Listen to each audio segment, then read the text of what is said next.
ये कहानी बहुत पहले की है। किसी नगर में एक व्यक्ति रहा करता था जिसका इस संसार से मन भर चुका था, जो इस संसार की मोह माया को त्याग देना चाहता था। उसने एक दिन यह फैसला किया कि वह इस संसार की हर एक मोह माया को त्याग देगा। उसने अपना मन बना लिया था। उस व्यक्ति ने सन्यासियों का जीवन देखा था और उसने अब यह तय कर लिया था कि वह अब एक सन्यासी बनेगा। वह तुरंत अपने घर से निकलकर पास में रह रहे एक बौद्ध भिक्षुक के पास जाता है और उनसे कहता है कि मुझे एक सन्यासी जीवन जीना है। मैं इस संसार की मोह माया को त्याग देना चाहता हूँ। इस पर वह बौद्ध भिक्षु उस सन्यासी से कहते हैं कि क्या तुम सच में सन्यासी का जीवन जीना चाहते हो? इस पर वह व्यक्ति उस बौद्ध भिक्षु के सवालों का जवाब देता है और कहता है, जी बिल्कुल। वह व्यक्ति कहता है, मैंने तय कर लिया है कि अब मुझे इस संसार की मोह माया को त्यागना है। उस वृद्ध की बात सुनकर बौद्ध भिक्षु कहते हैं, तो ठीक है, लेकिन तुम्हें मेरी एक बात माननी होगी। इस पर वह व्यक्ति कहता है कि मैं आपकी सारी बात मानने को तैयार हूँ। इस पर वह बौद्ध भिक्षु उस व्यक्ति से कहते हैं कि आज के बाद तुम मुझसे कभी नहीं मिलोगे। जब मुझे जरूरत होगी तब तुम्हें खुद ही बुला लूंगा। हमारे आश्रम में 1000 सन्यासी रहते हैं। तुम्हें उन्हीं की तरह रहना है और उन्हीं की तरह खाना है, उन्हीं की तरह वस्त्र पहनना होगा और ठीक वैसा ही जीवन जीना होगा जैसे कि वे सब जी रहे हैं। इस पर वह व्यक्ति कहता है कि ठीक है गुरुवर, मैं तैयार हूं। इतना कहकर वह व्यक्ति उस बौद्ध भिक्षु को प्रणाम करता है और वहां से आश्रम की ओर चला जाता है। आश्रम में जाने के बाद उसे एक कमरा मिलता है। वहां जाकर चुपचाप बैठ जाता है। आश्रम में रहने वाले सभी लोग उसे चावल कूटने का काम दे देते हैं। वह व्यक्ति उन 1000 सन्यासियों के लिए हर रोज चावल कूटने का काम करने लगा। इसी तरह उसका जीवन व्यतीत होने लगा। उसे लगता था कि जब गुरुजी को उसकी जरूरत होगी तब वह उसे बुला लेंगे। इसी इंतजार में वह व्यक्ति वहां रहने लग जाता है। वह सुबह से लेकर शाम तक केवल चावल कूटने का ही काम करता था। उसे यह काम करते करते धीरे धीरे 12 साल बीत गए। अभी तक वह बौद्ध भिक्षुओं ने उस चावल कूटने वाले व्यक्ति को कभी नहीं बुलाया। लेकिन यह काम करते करते अब उस चावल कूटने वाले व्यक्ति के मन में कोई भी विचार नहीं रह गए थे। न ही कोई अड़चन और न ही कोई समस्या उसके मन में पनप रही थी। 12 सालों के बाद वह बौद्ध भिक्षु कब बूढ़े हो चुके थे। उन्हें लग चुका था कि अब उनका अंतिम समय आ चुका है और उन्हें अपना एक उत्तराधिकारी चुनना होगा। इसीलिए उन्होंने पूरे आश्रम में घोषणा करवा दी कि जो कोई भी मेरा उत्तराधिकारी बनना चाहता है वह देर रात में मेरे कमरे के बाहर 4 पंक्तियां लिखकर जाएगा और उसे उन पंक्तियों में बताना होगा कि जीवन जीने का सही तरीका क्या है, इस जीवन को किस तरीके से जीना सही है। इस जीवन का सत्य लिखना होगा। लेकिन एक बात याद रखना, उसे खुद के अनुभव के द्वारा लिखना होगा। किताब में कही हुई बातों को नहीं लिखना होगा या कहीं से नकल मारकर नहीं लिखना है। जो भी यह बताने में सफल हो जाएगा वही मेरा उत्तराधिकारी होगा। आश्रम में जितने भी लोग रह रहे थे वह सब उस बौद्ध भिक्षु को बहुत मानते थे। कोई भी उन्हें धोखा नहीं देना चाहता था। सभी भिक्षुओं के मन में यह चाहत थी कि वह उनका उत्तराधिकारी बने, लेकिन कोई भी यह काम करना नहीं चाहता था। उन 1000 बौद्ध भिक्षुओं में से एक विद्वान भिक्षुक ने बहुत ही हिम्मत जुटाकर अंधेरी रात में दीवार के बाहर लिख दिया कि मन एक दर्पण की तरह है, उसमें धूल जम जाती है। उस धूल को साफ कर दो तो सत्य अनुभव में आ जाता है और सत्य मिल जाता है। ये 4 पंक्तियां उस शिष्य ने बड़ी हिम्मत जुटाकर अपने गुरुवर के कमरे के बाहर लिख दिया। अगली सुबह जब बौद्ध भिक्षु उठे और कमरे के बाहर लिखी 4 पट्टियों को पढ़ा और कहा कि किस मूर्ख ने लिखी है, मेरी दीवार को किसने खराब कर दिया है, उसे पकड़कर अभी मेरे पास लाओ। जब आश्रम में सभी लोगों ने पता किया तो पता लगा कि वह विद्वान शिष्य उन पंक्तियों को लिखने के बाद रात्रि में ही उस आश्रम को छोड़ दिया था, क्योंकि यह विचार उसके अपने नहीं थे।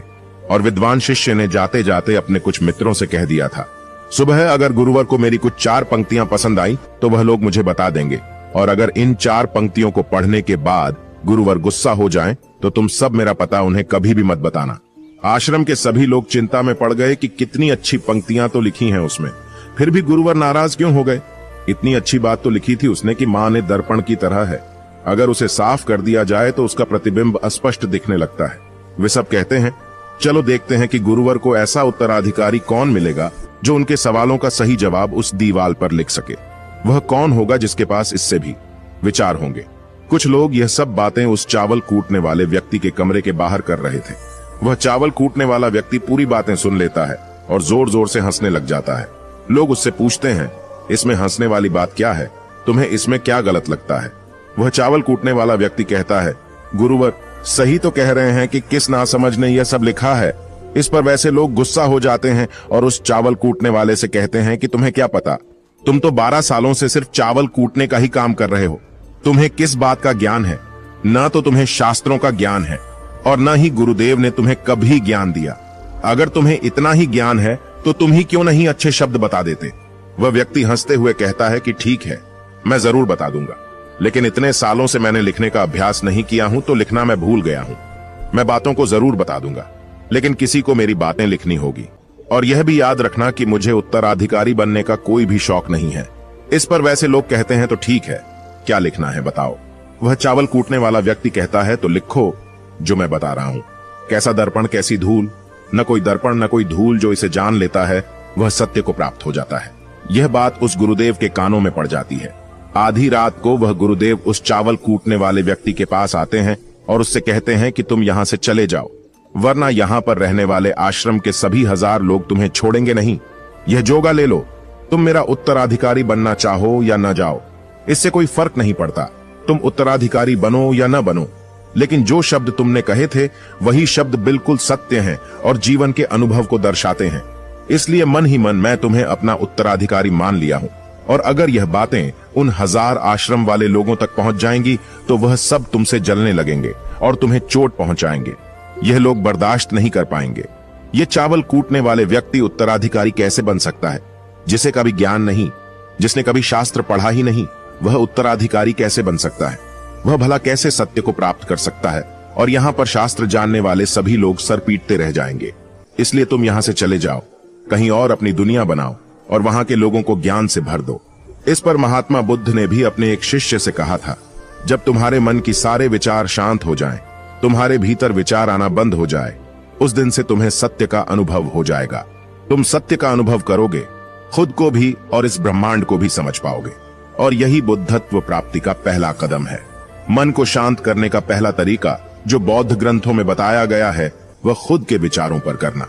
इन्हें अच्छे से समझना कि आखिर आपके अंदर कौन से विचार उत्पन्न हो रहे हैं, आपके अंदर आखिर क्या चल रहा है।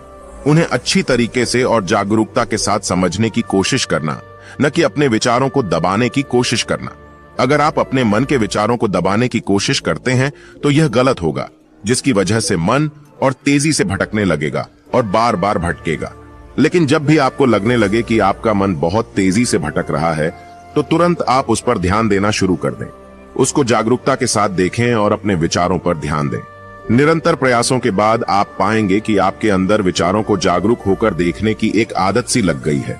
लेकिन उसी के साथ आप यह भी देख पाएंगे कि आपके मन में बुरे विचार अत्यधिक उत्पन्न हो रहे हैं।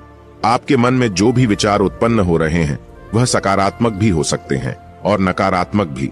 उनसे आपको कोई भी छेड़खानी नहीं करनी है, बस आपको अपने प्रयास पर काम करते रहना है। लेकिन यह अभ्यास आप लगातार करते रहे हैं तो एक समय आने के बाद आप अपने विचारों को नियंत्रित करने में सफल हो जाएंगे और उसे रोक भी सकते हैं। तब जाकर आपको असली शांति और सुकून की प्राप्ति हो जाएगी। तब आपको किसी भी प्रकार की चिंता नहीं सताएगी, क्योंकि आप खुद पर विजय प्राप्त कर लिए हैं। आप अपने विचारों को नियंत्रित कर सकते हैं। दोस्तों, इस वीडियो में बने रहने के लिए सच्चे दिल से आपका बहुत